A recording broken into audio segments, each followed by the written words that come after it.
Dogpatch. Been around the world and I. What's going on, Dante? You feeling melodic this morning? Yeah, very global. Yeah. So today we're doing a show that you've been asking me to do almost since day one. Yeah, what took us so long? You know, other topics got in the way. But I guess you've had time to give this one some thought. Well, considering how hard you were pressing me on this, yeah, I was like, fuck, I better get this together. What's up, bro? So we're going to do an ethnic show. Kind of a generic term, but this is ethnographic recordings made in the field by ethnographers, anthropologists, etc. Mm-hmm. We did a Greek show, but most of that music was more popular music. It had traditional forms, but it wasn't what we'll call unprofessional musicians.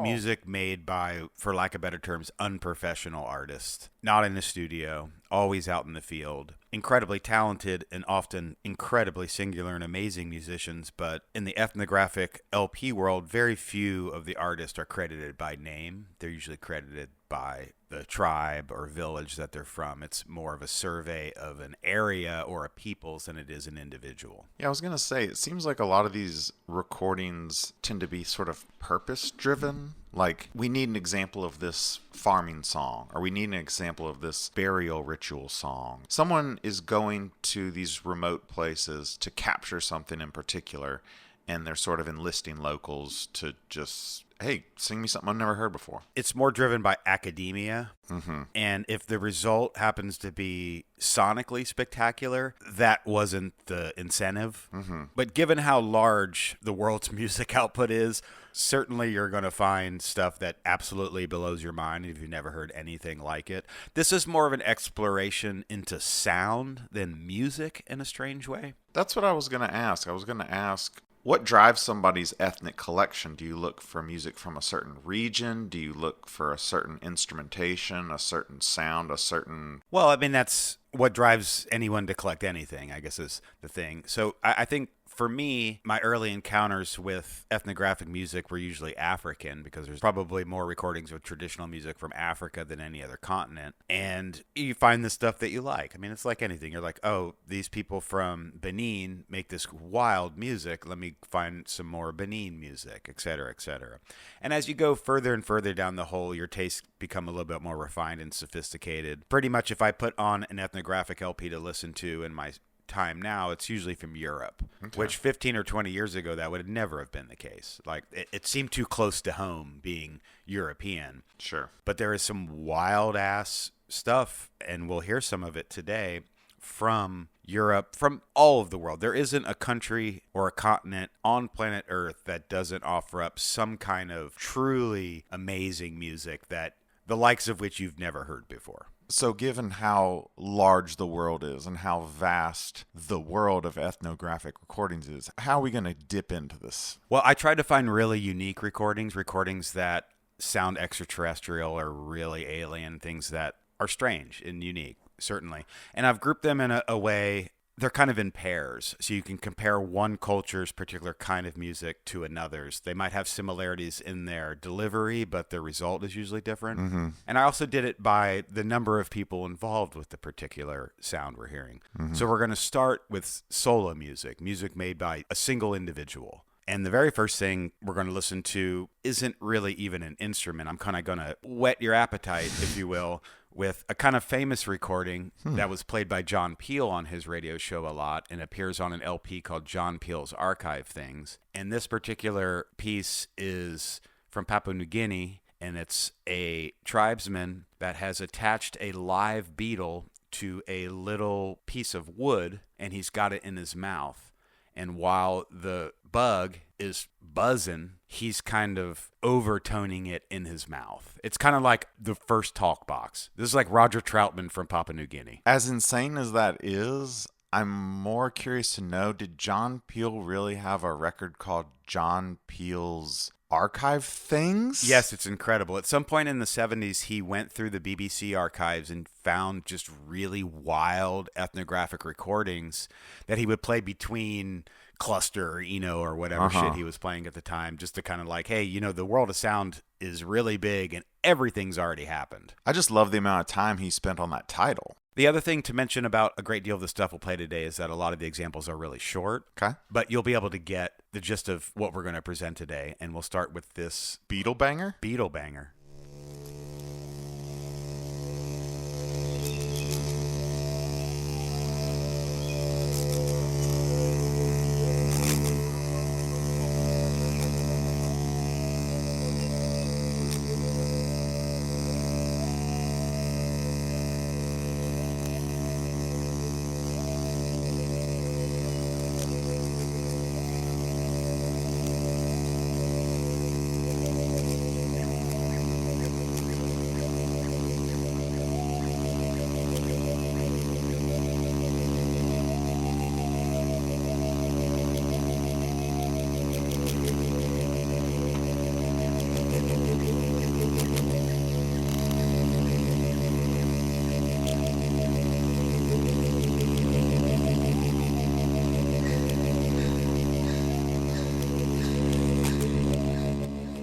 far out, right? It's crazy too, just the fidelity of it. Like this guy, I'm assuming, wasn't steeped in Beetle miking techniques. Yeah, there's no handbook on that. No, but that was really immersive. That was nice. Yeah, and another kind of facet of much of the stuff I'm going to play today, there's this kind of like underlying nearly electronic element. Even though it's all generated by humans and there's no electricity involved with any of this, these are all acoustic instruments and often less than acoustic instruments, just your mouth for that matter. There's always this kind of like proto-electronica thing going on with a lot of it. And particularly with insects, a lot of the time insect recordings do have a crazy like INA-GRM electroacoustic element to them. That's a 440 Beetle if I ever heard one. And continuing with solo performances, this next thing is solo flute from Rajasthan in India. This appears on a Chant du Monde LP called Flutes of Rajasthan. All of the examples on the LP are really something. There's some really long tracks that are circular breathing that are just amazing. Like just the technical acumen to perform this, not to mention the imaginative part of it, just the fact that somebody could sit there and blow continuously for 15, 20 minutes without dying is pretty insane. But this gets into some really beautiful melodic, but also like feral territory. This is like early man. You can really feel like early man in this particular recording.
Take that, Andre Benjamin.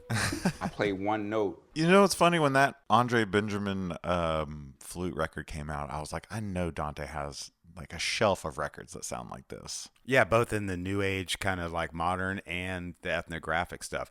That particular Rajasthani flute thing, though, he's also doing a little bit of kind of throat singing a little bit. You can hear the kind of almost Mongolian undertone to it that behaves like a bass line.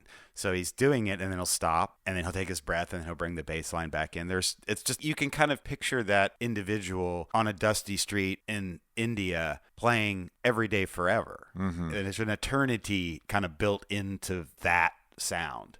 So my question for you is, have you found that older civilizations, let's say like something recorded in Syria or at the Fertile Crescent, transported you further into the past? Today we're going to listen to kind of a lot of music from Oceania, like Papua New Guinea, the Solomon Islands, Torres Straits, that kind of stuff. Because of its remote locale, and even in the age of radio and things like that, it didn't get spoiled, if you will. There was still just, it never let go. You know what I mean? And that's really hard for any culture to do, what with convenience and all of these modern technologies. Even the Silk Road. Yeah, the music that kind of still has its foot firmly in kind of pre-civilized man, those tend to be the kind of most amazing bits of music because you're like, wow, this is completely unadulterated by anything. And the illest thing to consider is that there's some French guy with like a Nagra and a $5,000 microphone up in his grill doing this, yet the inquiry or curiosity isn't like, what the fuck is this electronic shit? They're just like, let me just perform this music that has been performed by my people for time infinite. Yeah. So, as I mentioned, Papua New Guinea, incredible. This next thing is another solo performance from the Huli people of Papua New Guinea, and they have a great panpipe tradition, which is essentially kind of like a vertical flute, multiple vertical flutes with different tones. But the intimacy of this particular recording is unparalleled. I don't know of any other recording in my vast ethnic holdings that has this kind of intimacy to it.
So given the very personal and intimate quality of that recording, it begs the question, was it for anyone other than the performer? Because you'd have to be so close to them to hear that.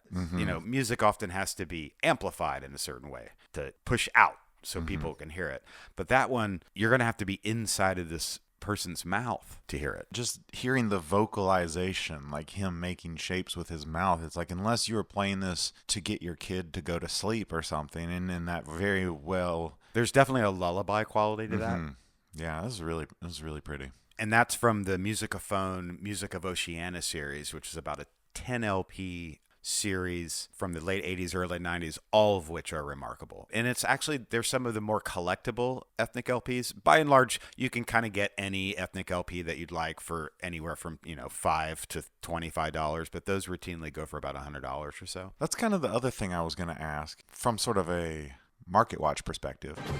What drives the ethnic market? Curiosity, mainly.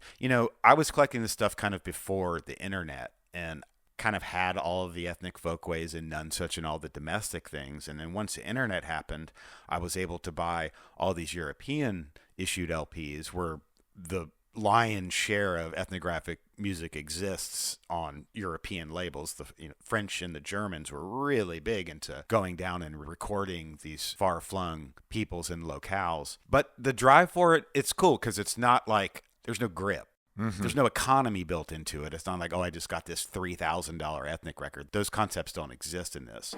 And as I mentioned earlier, it's about sound more than music. So the people that tend to be drawn to this stuff tend to be experimental musicians, avant-garde musicians, jazz musicians, people that are like kind of outside of the popular music canon. I was just sort of thinking about like a Back to the Future moment, like how bad Moby wishes he had heard this podcast in 1996. It might have prevented him from making all the shitty music that he did.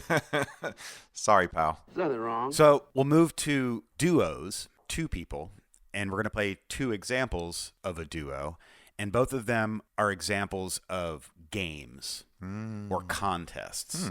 And the first thing we'll hear in this little set is throat music from the Inuit people in the Great North up in the Arctic Circle. I believe it's called Katajait, Katajait.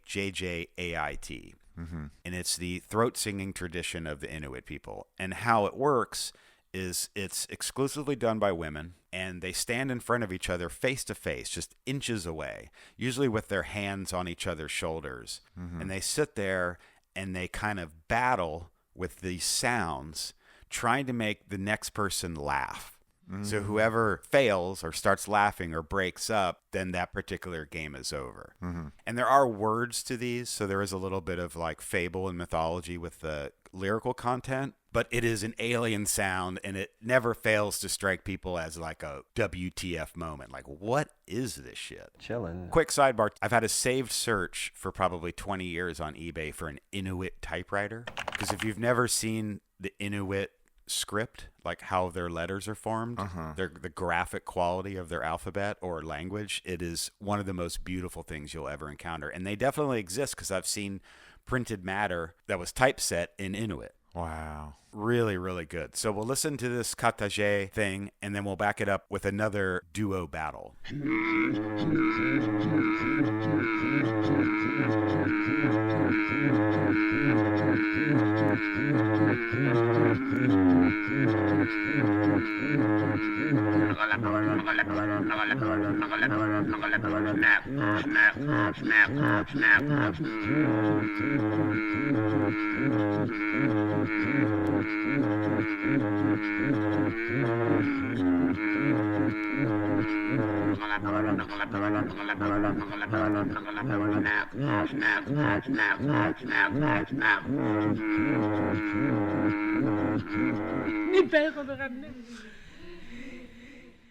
Arctic beatbox, nearly. I can't help but think about like a 1960s Inuit party record where they put it on. They're like, dude, you're going to laugh at this shit so hard. Yeah. Try not to laugh. Try not to laugh. Like a Red Fox record or something. Precisely. It's really cool how it modulates, too, how they would go up a tone and then come back down a tone. That particular example is from a Phillips Musical Sources LP. That's an entire LP of that. And for people that aren't that adventurous, that's a challenging listen. 40 minutes of people grunting, grinding, whatever you want to call that. You got to be dedicated to sit down at a dinner party and rip that. There are probably, to every listener, there's something different they're keying in on that makes this, at the very least, enlightening or educational listen. Well, Western man would think that that was just primitive or feral, and it's the farthest thing from that. That's so sophisticated. It's been shaped and developed over so long. Mm-hmm. While on face value, the sounds are primitive and feral, it's actually really developed and something that's transcends language at a point. And is super intimate, you know, for us to even have an opportunity to hear these tones is really a unique privilege. That's a good YouTube search too, Katajait, Katajait, because there's a little bit of a revival amongst the native peoples, the First Nations up in the Arctic Circle. Like younger people are getting into this and keeping this tradition alive. And of course, like any old tradition, guys have like technoized it and like put beats behind it and all that stuff. Just the same way that the Mongolian throat singers from Tuva had kind of had their little renaissance in the early 21st century, and all of a sudden like they were getting like Spring Hill Jack D&B remixes of that shit and all that stuff. The crazy publishing checks that are arriving to their enclave, their igloo. So the next duo we'll play is another battle, and this is by two very young children, 7 and 11, I believe, on the streets of northeast Brazil. So this isn't out in the bush. This isn't a jungle thing, but this is still an ethnographic tradition.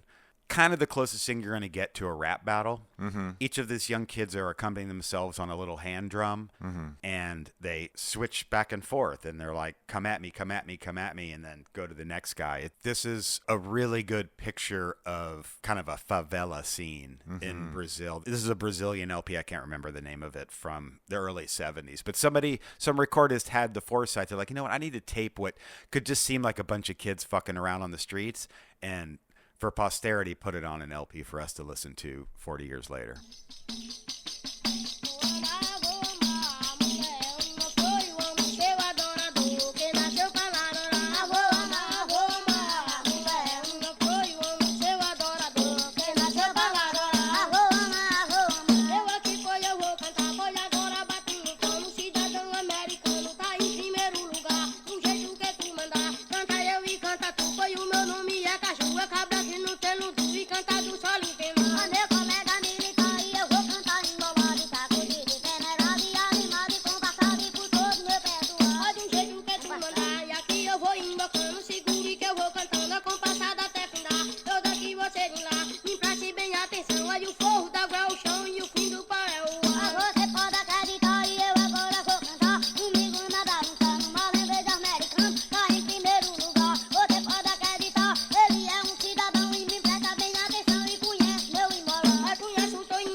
That's like a Portuguese 8-mile rap battle. That to me feels like the gateway drug that's going to make me start buying some ethnic LPs. It's really funky. Like, I remember when I first started listening to reggae, like in my early 20s, and I was talking to a guy. I was like, what advice would you have for me if I wanted to start collecting reggae records? And he said, honestly, don't.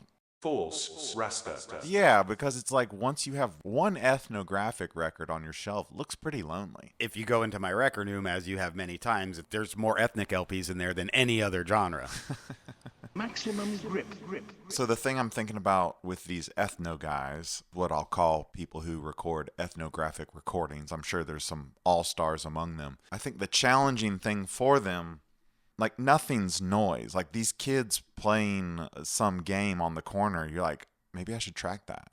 Everything around you, like anything somebody might be doing could be Music? Yeah. Yeah, and I think that's one of the things that designates the better recordists from the lesser recordists is that the seemingly inconsequential can become very important and notable. I was in Sweden and somebody was trying to pick between which cookie they were going to eat, and they did their version of Eeny, Meeny, Miny, Mo, which was equally unintelligible. It was like Eeny, line a boffin, kinky, line a coffin. So every country I go to, I'm like, what's your Eeny, Meeny, Miny, Mo? Well, there's certainly books about kind of the parameters of ethnography and anthropology and what is considered inside the parameters, what's outside. I'm sure they're constantly moving those goalposts, but there are entire sections of how to ethnograph if you go to a bookstore.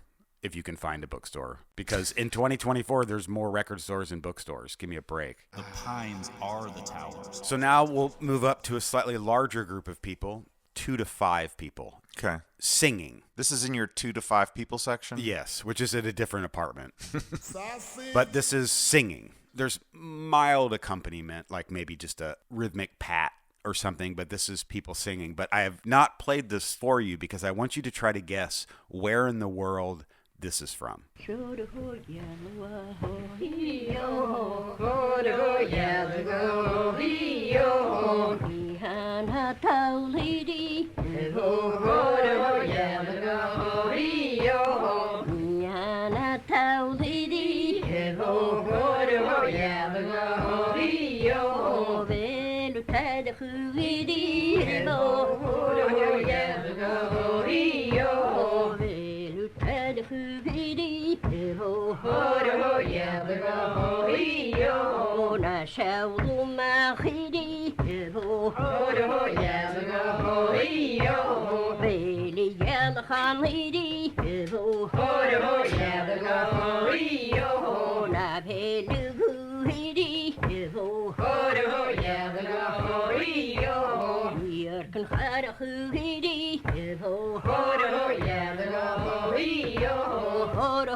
So where do you think on planet Earth that particular sound is from? So I feel like because you're asking me this, you're trying to throw me a curveball. So I'm going to go with Scotland. Are you fucking kidding me? Did you look at my pad? No. You guessed that? Yeah. Why? Why would you pick Scotland? Which is correct, but why would you pick that? Because that, to me, a person that's been listening to this music for 30 years, that sounds like music from Southeast Asia. Well, my very first instinct would have been Indonesia, based on it sounded like like a sailing song. Like it kind of had like a rowing sort of thing to it. There was a nautical element. The ladies sounded really like old white ladies. Huh. That's incredible that you were able to pick. You have to understand, I was going into it knowing you were trying to dupe me. So I was like, all right, it's off the rip. It's going to be Europe. Like I was going to tell you it was from Winston-Salem. I know those ladies. So that was a walking song from Scotland that appears on an Acora record. Really alien shit, though. I mean, if you just heard that and weren't presented with the question that I offered, I would have said, yeah, like Falkland Islands or something super remote. Very far-flung locale. You did yourself a disservice by I know. flexing. I know. So we'll listen to more small groups of people singing, and this is from Sardinia, an oral singing tradition that had become very popular in the past 25 years called Tenores, which is, to me, kind of the proto-doo-wop, usually 4 guys, it's a quartet often, singing. There's an amazing rhythmic quality. There's all kinds of strange modulation going on. And similar to the Inuit music we listen to, they're all facing each other. They're kind of like in a circle facing each other. It's all about the overtones between the notes and just this larger sound that comes from 4 individual voices cooperating on a larger level. Daeka dunde ruda, daeka dunde ruda, rabizeda, e berta esta cucurubiquidu, Nostra Signora mia itapo istu, Nostra Signora mia itabo vistu, cantus a mano,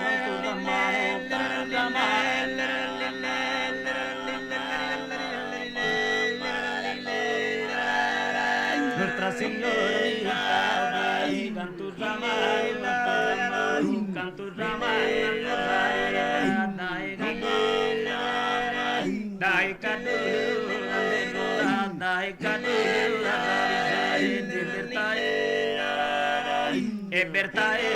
Nostra Signora, Nostra Signora, cantus a dai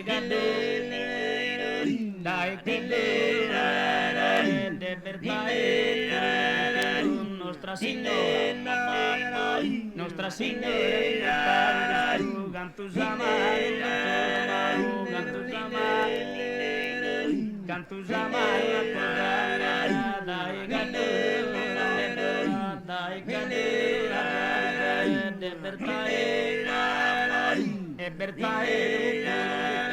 Nostra Signora,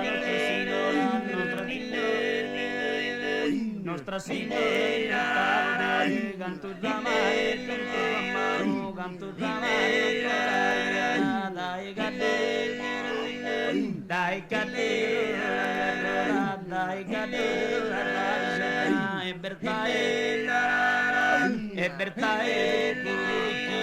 Nostra Signora, Nostra Signora,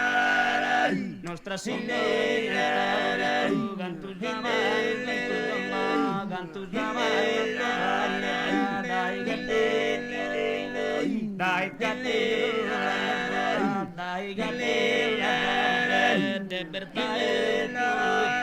Nostra Signora, Nostra Signora, cantus a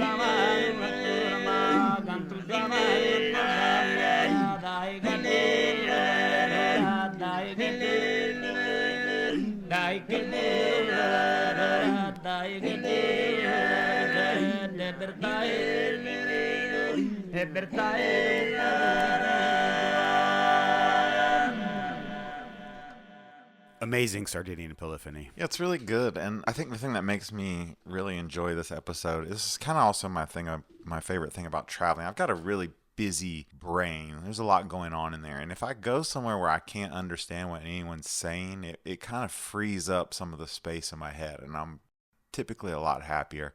And I think listening to this music, no idea what they're talking about. And so you really kind of just latch on to sort of the shape of the words and just sort of the melodic and rhythmic properties of them. And that's... I think the general unfamiliarity of all of this to Western ears should be very appealing. Because you're forced to appreciate these sounds or these music on a very base level. I don't know what it is because I don't know what they're singing. I have no language to kind of like drape over it. As far as we know, those Sardinian men could be talking about really foul shit, but we don't know because it's being presented so beautifully, and our inability to understand the words kind of divorces us from tying it to anything we know.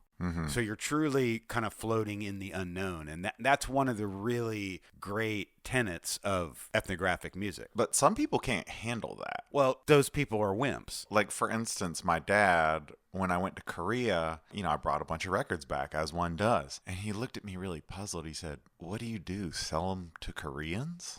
And I was just like, "Nah, bro, like, I listen to him." But he's such like a lyrics guy.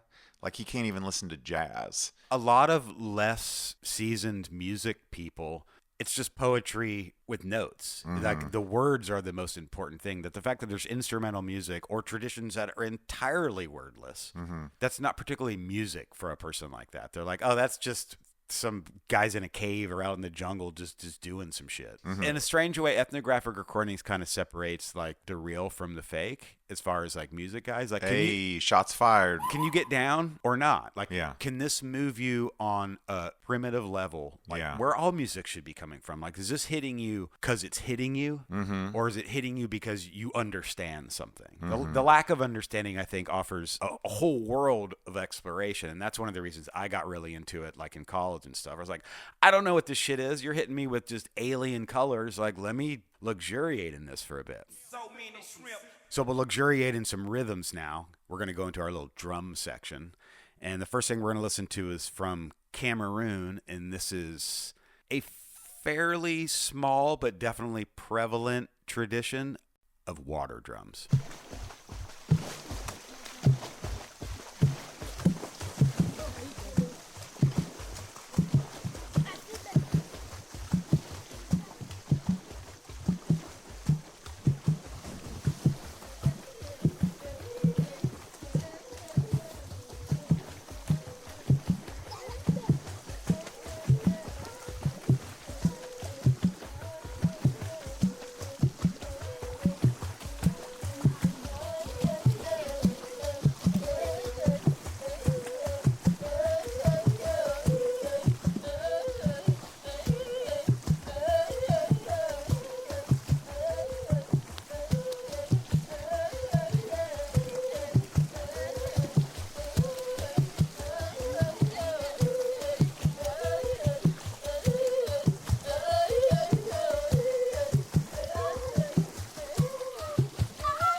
ethno quad. You pulled that one from your dope ethno section? Yeah, that's the stuff I bring to the club. The floor fillers? That was a little drum ensemble from Jaipur, India. Once you said that, it kind of made sense because I not long ago bought this digital tabla. Actually, there's a little bit of them on my record. And it has preset Indian rhythms. They're all named.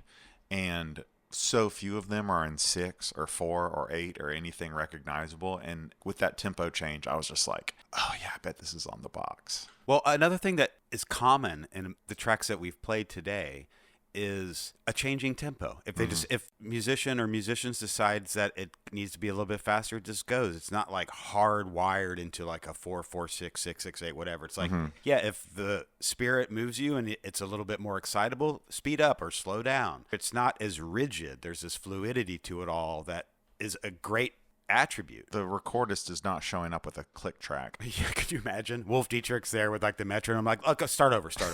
Let's do this again. It's really cool if you watch Indian musicians, how they keep time with their hand and they turn it over and they kind of like keep turning their hand over and it's like one beat before what's actually happening, kind of like a conductor in Western music. But I love watching Drupad solo singing and the person's keeping time with their hand. They just keep flipping their hand over like that. It's just a beautiful gesture. So we're going to move into the proto-techno section of our ethnic show. That was very difficult to say. Proto-techno-ethnic. Proto-techno-ethno, even worse. Is that a section at some record store, you think? Proto-techno-ethno? Probably. Field recordings? Field Collins. Phil Collins field recordings? Wow, that's a good one. So we'll go into the techno section and we'll start with a gong ensemble from Laos. And all Laotian music is really like vivid and kind of weird. It usually has a base level of beauty. But on top of that, just because it's been practiced for so long, it starts to get really strange and, to the non-seasoned ear, often atonal sounding and kind of fucked. But it's always, always compelling.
Almost like a Morse code vibe going on there. Were you crab scratching over that? That guy definitely was flaring and transforming on that gong. That was really crazy. The control. Another thing, too, is the kind of like random shaker percussion that we've heard on some of this stuff. Often that's just a bracelet or an anklet. Their body's going to be moving in the performance of this music. So you're like, why not? Your arm's already moving. Just throw something on there that's going to make an additional sound. It's hard to tell even how many people are there. Like, who's doing what? Well, you know what I have noticed with field recordings is it's really hard to find a babysitter on the day of your ethnographic recording. Yeah. 1 out of 5, you can hear like a kid in the background just being like, Children often are around these musicians.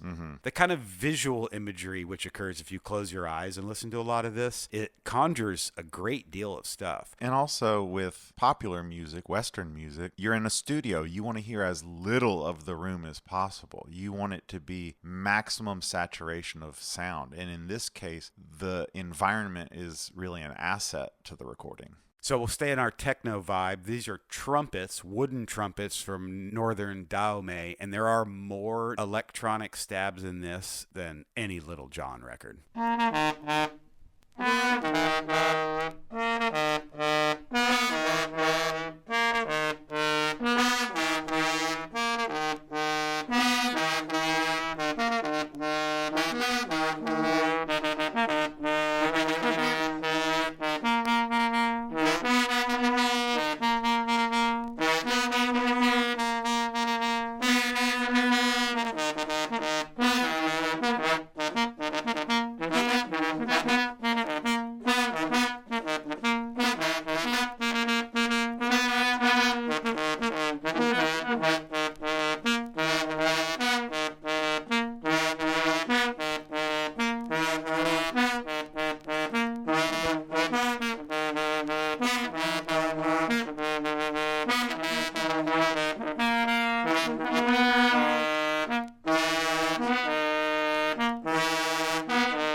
I have a version of that with Ludacris rapping on it, too. I was going to say that was Trillville featuring Pastor Troy? Yeah, good sample catch. Yeah, the intervals of that are very familiar. Horn ensembles from Central Africa, Dahomey, Central African Republic. There's a famous record called Banda Polyphony. Super famous, right? That one's super famous, yes, recorded by Sima Aram. But I think why they're famous is because it is instantly alien. People are like, it's a good gateway drug. Most people will be like, what? Pants. Like, okay, there's conference here, but everybody's kind of doing their own thing, but they fall together on certain notes. It gets clustered, and ultimately it's about the whole. But anytime most people encounter horn ensembles from Central Africa, it's like, yes, this is ethnographic music. Like that to them would be ethnographic music. Quantize is off. No, I'm not.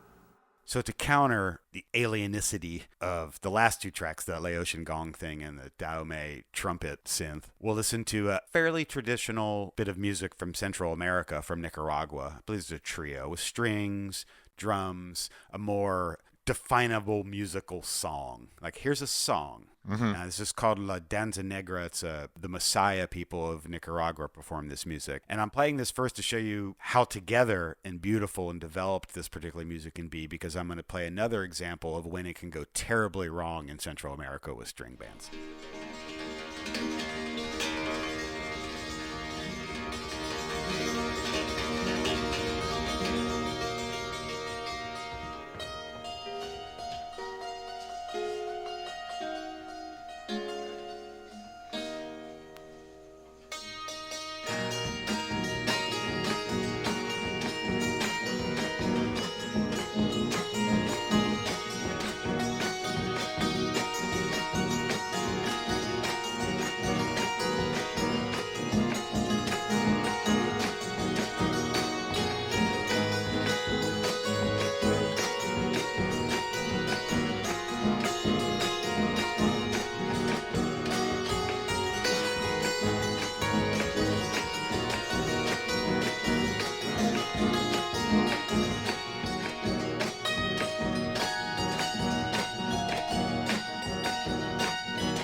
beautiful piece of music, right? Yeah, I dig music. You're into music? Well, I mean, I like when it's music. I've dug all that Freaker stuff? more unconventional songs we've listened to. But yeah, bringing it back to a cool little trio playing a cool little ditty, maybe some buskers or something. That was cool. We'll move down just a little bit. We're going to go to Guatemala for a recording that has earned a pretty wild reputation over the years.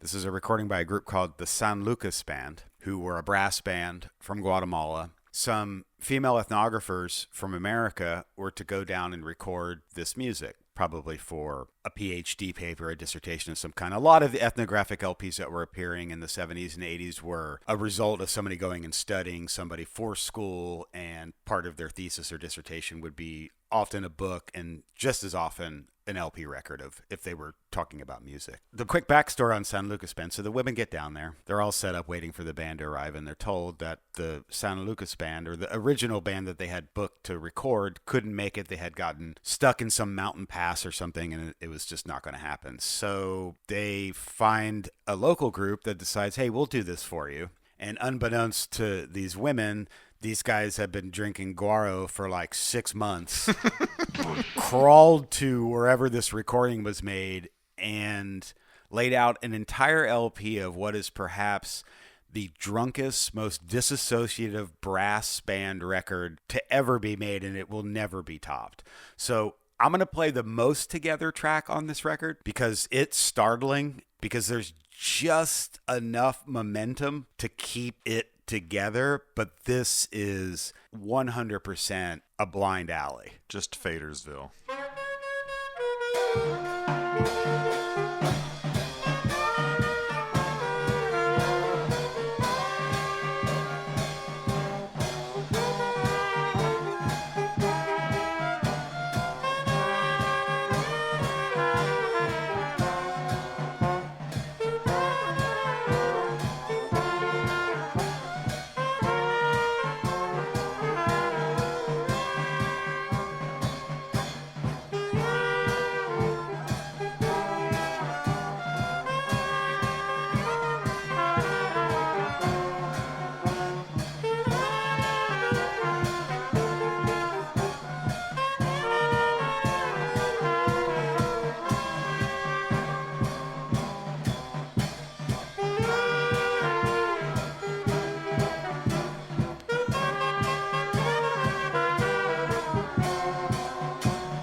Truly burnt. You can hear babies crying for a reason on that recording there. 6 months of nightmares. If you just played that for a jazzy, they just think that was Albert Eiler. Right. This is the Shandar LP. Like, I think I saw them on tour with Carlisle Williams one time. Here is one of the illest notes about the San Lucas Band record. That's on ABC. It came out domestically. Ooh. Nominated for a Grammy. Quit. It was. The band gets the notification in the mail. They're like, we didn't record a We record. didn't even record a record. What are you talking about? Goodbye. The notes to the LP are really interesting because, the women were down there. They were probably being, it got paid for by an institution or something. It was like a cultural trip. And to just think that you just show up and everything isn't there. And you're like, all right, so we have this, to me, amazing band. But to everybody else, like, Jesus Christ, a terrible band that can't play, that's drunker than shit.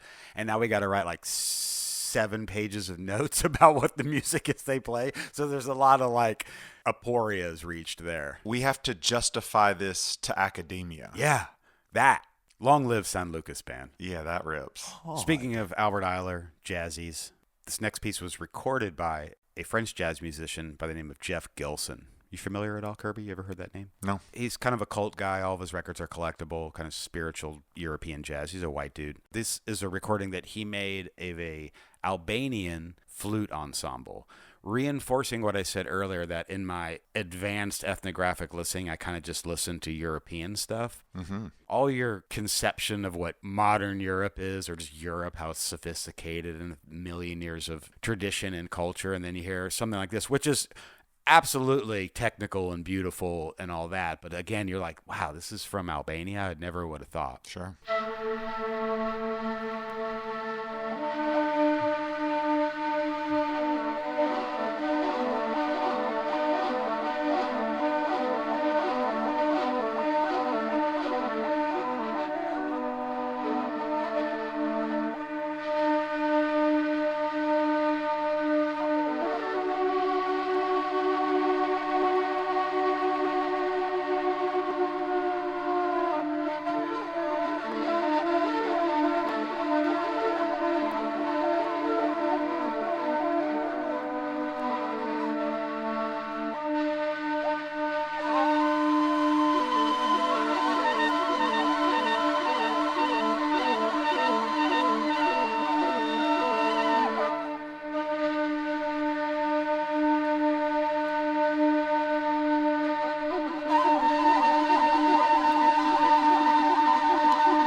I've had that Iasos LP before. It was on cassette at first, right? Well, and it's interesting too because Iasos benefits from tape delay and processing, and that was made all natural, but played in such a way that there's sort of these natural repetitions and like sort of implied outboard effects. Beats through overtone. Yeah. That is a transportative little piece of music. No, there. that's one of my favorite things you've played today for sure. So we listened to an hour of ethnographic music, of which we're at 0.000000008 of this giant galaxy of recorded ethnic music. So we barely touch it. I mean, we could do individual shows just on countries. This is such a broad category. It's like us doing a Dogpatch about classical music. Yeah. So what have you learned today, John? Everything's already been done. You knew that already. Every sound has already been made. And just because somebody with an asymmetrical haircut comes along and does it at a festival with a drop in it, doesn't mean that some guys in Rajasthan didn't do it 2,000 years before. Without electricity. So modern man is rediscovering the same rhythmic, melodic, harmonic urges electronically now as a guy in the deepest jungle of Ecuador was doing with his mouth in a beetle or a long piece of wood with a couple holes in it. Yeah. So the last thing we're going to listen to is just a really pretty piece of music from Turkey. I don't think we've ever played any Turkish music on the show of any sort. I think you're right. Obviously, deep musical tradition in Turkey, popular and folk. Turkey's touched on everything. So this was recorded by Wolf Dietrich, and it's just a fabulous way to go out on our first ethnic show. I've enjoyed it. I'm Dante Carfagna. I'm John Kirby. You'll never build the wall high enough.